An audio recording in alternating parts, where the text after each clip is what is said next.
Okay, and we're live. Hey everybody, Smart Silver Stacker here. Thanks for joining me for another live stream this afternoon.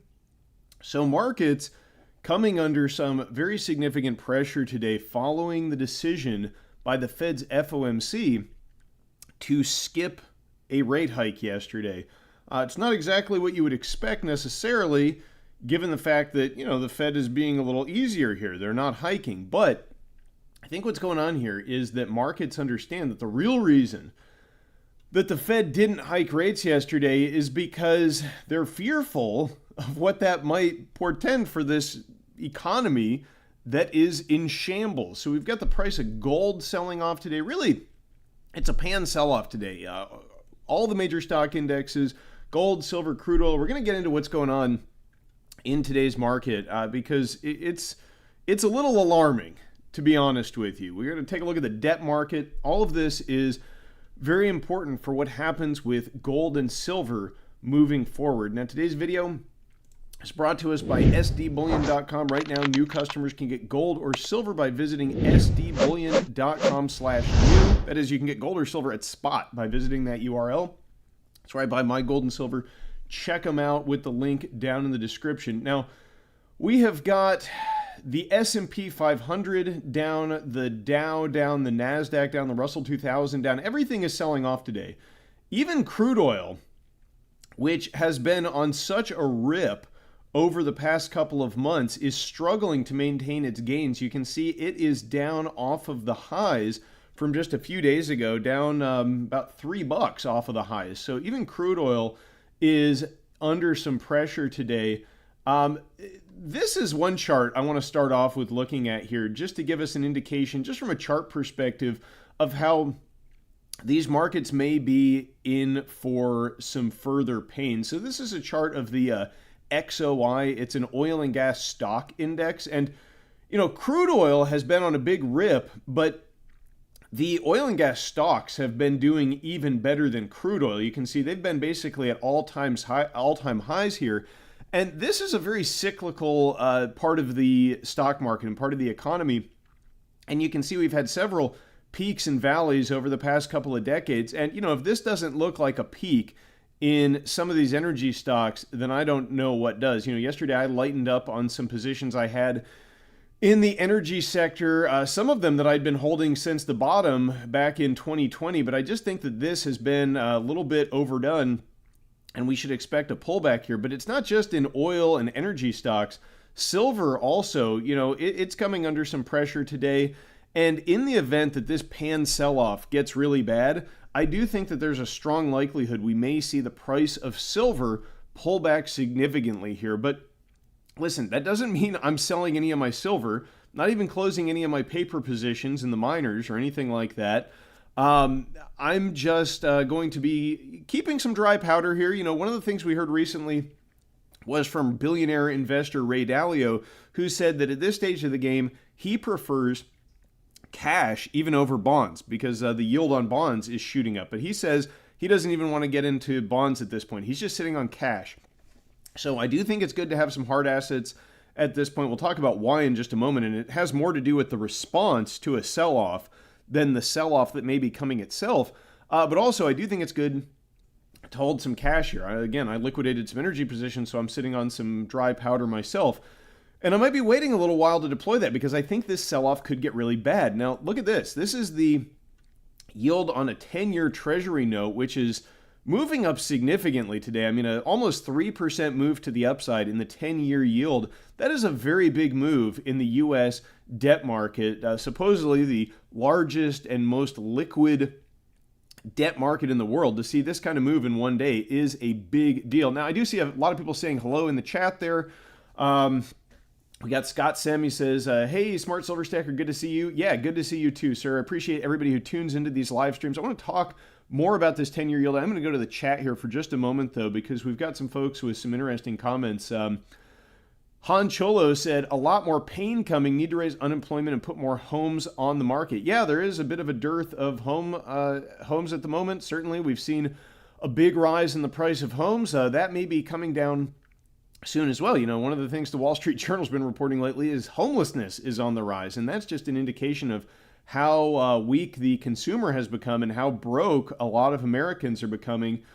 If you are tuning in the chat, I do appreciate everybody on these live streams. Please do smash that like button. Don't forget to subscribe to the channel if you haven't done that yet. Now, let's talk about the 10-year yield. So why would the yield be spiking even though the Fed didn't hike rates yesterday? Well, they are continuing with their quantitative tightening. That's one thing. So they're continuing to liquidate their Treasury holdings, or at least not rolling them over into new issues. So that's putting some upward pressure on yields here. And the sell-off in bonds, I think, is an indication that investors anticipate yields to go much higher. Now, if you were watching the press conference yesterday following the FOMC, Jerome Powell wanted to really emphasize that the spike up in rates in the treasuries that we're seeing has nothing to do with inflation. But I think it has everything to do with inflation. That press conference was really interesting. It was kind of a master course in avoiding the real elephants in the room. Powell kept talking about declining inflation. One thing we've seen is that inflation for the past several months has been moving back up. The last couple of prints, we had 3.0% increase in the CPI year over year for June. July, it was up to 3.2%. More recently, August, we got 3.7%. So inflation is hiking back up at the same time that we're seeing yields on U.S. Treasuries move up. When you have a highly inflationary environment, you have to have yields move up because you need to compensate investors for the declining purchasing power of the underlying currency. Now, let's take a look at the CME FedWatch tool here. So this is interesting. This is about the November meeting. It looks like markets actually, 73.8% of investors, part of this FedWatch tool, are anticipating another pause. But that's very interesting because, the Fed did tell us that there would be at least one more rate hike before the end of the year. Of course, that could all change. One of the other things that Powell told us was that the Fed's stance could change due to a changing economic outlook. And that's what I think we're going to end up getting. I think we're headed towards some serious pain before the end of the year, probably between now and the end of October, like in the very near future. This spike up in the 10-year Treasury yield, the sell-off in markets, this is an ominous sign for things. This is a chart that we've looked at a bit, and, people want to critique my technical analysis. I'm certainly no expert, but there's a pretty clear cup and handle formation on the long-term silver chart. And also, this is just a downward trend line that I've drawn from the peak back in 2011 to some of the recent peaks. And you can see silver has been trading within this kind of downward sloping range for the past several years, since 2020. And one thing you'll notice if we zoom in here is that silver is still near the top of this range. Now, if we do get a pan sell-off, if we get stock selling off, if we get a decline in assets, just like in 2008, you saw money managers, big funds, they'd all sell their paper silver because they need to raise liquidity to help cover some of their other losing positions. So you could see the spot price of silver in the event of a pan sell-off fall very far. I think a good target in the event of a fall is somewhere here around the $14, $15 level, the bottom end of this range. Now, if that happens, and it might not, we might not see a major sell-off in the stock market and in the debt market if the Fed decides to intervene. I think that the sign that the Fed was giving was that they don't have a lot of confidence in this market by pausing the rate hikes, despite the fact that inflation is moving up. Well, if this 10-year Treasury yield and the yield on U.S. Treasuries in general continues to spike up, we may very well see some intervention on the part of the Fed. If things start to sell off, there's not a lot of political will for economic pain here in the U.S., short-term pain. So if we start to see a major sell-off across asset classes, I think there is a possibility the Fed could get involved and they might start printing again. But if they don't, we're probably going to be facing some kind of a pan sell-off. Now, none of this is financial advice. I'm just some guy on YouTube. So take all of this with a grain of salt. But, look at some of the charts, the toppiness of the XOI, it's at an all-time high, looking very much like it could be heading towards one of these troughs. And, if we get a pan sell-off, the price of crude oil probably will fall. Silver, within this range, it's kind of more at the top end, so we could get a decline there. And, one chart I really want to look at here is this one. This is the Dow-to-gold ratio, because there's kind of a story that this chart tells us, which I think is very interesting. And it's pertinent to what's going on right now. So this is just a chart of the Dow Jones Industrial Average divided by the price of gold. So basically, how many ounces of gold does it take to buy a share of the Dow? Today, we're up around 18. So it's about 18 ounces of gold if you want to buy a share of the Dow. Now, let's look at some of the historical price action that you've seen on this chart. So one is back in 1933, the ratio dropped down to just under 2. So in 1933, if you had 2 ounces of gold, you could buy a share of the Dow Jones Industrial Average.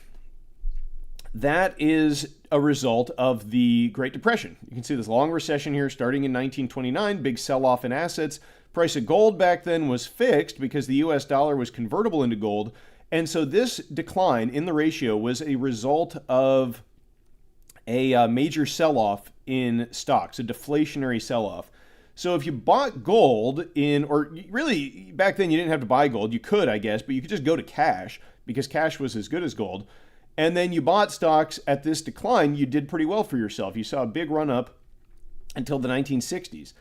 Then you had the inflationary decade of the 70s. You had here in 1971, the ratio was 23, and that was when Richard Nixon took us off the gold standard. Now, there's a lot of inflation in the 1970s.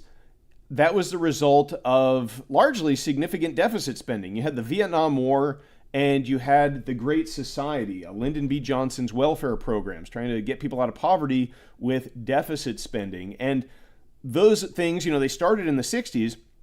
Both of those things, they call it the guns and butter economy because basically you're trying to have everything, government largesse, huge deficits. And that was part of the reason that Nixon had to end dollar convertibility into gold. It's the reason he had to implement the current fiat standard because our international partners were starting to take the gold and we were going to run out. So what you saw then was a huge inflationary decade. You see nothing goes up in a straight line, right? Or down in a straight line, but lots of fluctuations here until the bottoming out in 1980. Now, what happened in 1980? Well, we actually had a huge increase in interest rates at the end of 1979 by Paul Volcker. And you also had massive geopolitical instability around this time. At the end of 1979, the Soviet Union invaded Afghanistan, kicking off that decades-long conflict. And all of that culminated in a blow-off top in the price of gold and silver in 1980. And then in March 1980, if you had gold, you could buy a share of the Dow for 1.5 ounces of gold, right? So if you bought when Nixon took us off of the gold standard in 1971 when the ratio was 23, and then you sold that gold and you bought paper assets, stocks at the bottom of this in 1980, you did really well for yourself. You got like 15x the amount of stocks you would have gotten if you had bought them back in 71. So clearly gold for that decade was the asset to be in. Now, Volcker actually did manage to get inflation under control because he hiked rates up very high, way higher than the Fed is hiking them today. He hiked up rates to almost 19%, the federal funds rate. Now, of course, you could do that back in 1980 and 1979 because the U.S. debt was only like $1 trillion. It was like something like a 50% debt to GDP ratio. So you could afford to hike rates up that much. Something that unfortunately, Jerome Powell and the Fed, they can't hike rates anywhere near that high these days because the cost to service the U.S. debt alone would bankrupt the country. So then, they managed to get inflation under control. We had a big run up in the ratio, basically a devaluation of gold. Gold bottomed out at like $250 around the year 2000. You had the big stock market bubble. So then you got another peak, 40. That was a huge ratio, massive overvaluation of stocks. Obviously, if you bought gold then, you did very well for yourself over the next 10 years. If you traded out in 2011 when gold spiked up to about $2,000 and the ratio declined to 6, you did pretty well for yourself. But look at where we're at today. We're at 17.9. And one thing I'll point your attention to here is that you had these two previous declines, 1932 and 1980. Those are about 50 years apart. Now it's been 53 years since the last real strong spike down in this ratio. And, we've had a huge paper asset bubble inflated because we've had a decade plus of extremely low interest rates. The Fed has been monetizing debt since the great financial crisis back here. And, we're due for another spike down in this. And should we get a pan sell-off across assets, I think that ultimately, something's going to break in this economy. This is how I see this playing out. We're getting near to some very serious economic pain, a very serious recession. When that manifests itself, we may see assets, stocks, silver, gold, oil, everything selling off across the board. But then, the Fed is going to intervene. They're going to return to the printing presses, their primary tool for bailing out this economy. And when they do that, we're going to see the price of stocks. We'll probably see the price of everything move up because the currency is going to be debased. But I do believe that we will see the price of hard assets like gold and silver moving up at a much faster pace than paper assets like stocks. And we're going to be able to take advantage of another huge spike down. Now, the difference is that this time they got inflation under control. This time it was a deflationary collapse. This time it was inflationary in 1980, but they actually got it under control. But this time around, I'm not so confident they're going to be able to get inflation under control. I mean, Powell is talking about maybe having one more rate hike. He's talking like he's already beat inflation. I mean, inflation is moving back up, but the problem is they're not going to be able to do what Paul Volcker did back in 1979 because there's way too much debt. There's no way that this economy will be able to sustain the type of interest rates that we had in the past. So I think this time around, it's not going to be deflationary or inflationary. It's going to be either stagflationary, meaning that you're going to see hard assets get run up, but you're going to see paper assets do very poorly, or possibly we could have like a hyperinflationary move. And that will mean that this ratio will probably drop lower than what we had back in 1980. I mean, you're talking about perhaps 1 ounce of gold for several shares of the Dow. I mean, I really do think that that is in the cards, just given the nature of the current economy and how the Fed seems unable to get inflation under control. And, part of that is that we still have massive deficit spending. Paul Volcker was telling Congress back then to get deficit spending under control. You don't hear Jerome Powell doing that today. I mean, the deficit's here. We just crossed 33 trillion. What was it? When did we hit 32? Like back in June. So, you're talking about $1 trillion every quarter now, basically, in new debt. I mean, it's absolutely out of control. So, the story of this chart is that we're due for a revaluation of hard assets relative to paper assets. And I think it's coming very soon. Now, another thing that was different between 1980 and now is back then, the world was still willing to buy U.S. debt. That was a big thing. We had a lot less debt, and the world was willing to continue buying it. This is a chart I want to take a look at. This is the most recent data from the Treasury regarding foreign holders of U.S. debt. And you can see this last month here. So this is the data for June. We had another big sell-off by China. They just dumped another almost $14 billion over the past month of U.S. Treasuries. So that is another reason that we are seeing the yield on U.S. Treasuries spiking. And this is a huge problem. All of these banks that we have in this country that have these low-yielding treasuries on their balance sheet, the more this goes up, the more their existing portfolio of bonds declines. And that was a big part of why we saw banks failing back in March. So, this spiking up is a real problem. You've got the Treasury selling bonds. You've got the Fed selling bonds. You've got China selling bonds. And as a result, you've got the yield spiking up. Plus, you've got inflation that is still remaining elevated. So, what does this mean? Well, the Fed is going to have to intervene to bring these bond yields down at some point, probably sooner rather than later. And what does that mean? Well, the only way they can do that is by buying up the bonds, by reversing their program of quantitative tightening, returning to QE, and expanding their balance sheet. And that means that we're going to get more inflation. And that's why you want to have hard assets like gold and silver. We might even see an increase in stock prices. In fact, we probably will in dollar terms if the Fed decides to intervene. This is an image. It's an image of the Venezuelan stock market in 2016. I mean, you can see there was this massive spike up in Venezuelan stocks. This is as they were beginning to experience their hyperinflation. But the Venezuelan stock market, even though it went up in nominal terms dramatically, those investors were still losing money because in terms of gold or in terms of US dollars, these stocks are actually declining in value.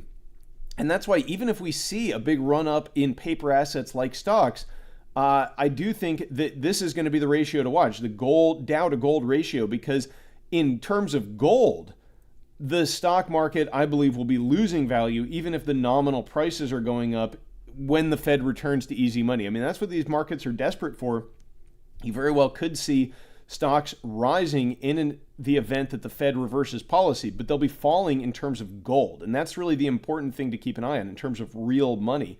And it's not the only time that we've witnessed this. You know, in Germany, in the Weimar hyperinflation back in the 1920s, this is a chart of the price of gold and in marks. And in Germany at that time, you know, you did see an increase in terms of marks in the mark valuation of stocks, of real estate, of all these other assets. But in terms of gold, they were falling. So, you know, hard assets in a period of massive inflation or stagflation, as I believe we may be headed to, they will increase in purchasing power, at least historically, faster than, you know, paper assets and other assets of that nature. So, you know, it's something to keep an eye on, folks. If we do see a big sell-off in the price of silver, I think it will be a buying opportunity. I do think it's a good idea to have some cash on hand at this moment. Not financial advice, just telling you what I'm doing. But when you look at this chart, it does look like, in light of the price action following the Fed's FOMC meeting, that we may be seeing a sell-off in the price of all assets, but that would include silver. And if it does, you know, if you see it touching the bottom end of this trend line, that is where I will be looking to kind of back up the truck. Again, I'm not telling you what to do. It's not for everybody. But if we see the price of silver and gold decline to you know, a significantly lower level, I view it as a buying opportunity because the Fed is almost guaranteed to intervene in these markets at this point. But leave me a comment down below to let me know what you think. Thanks for watching, everybody. Stay safe and happy stacking, and I will catch you next time. Smart Silver Stacker, out.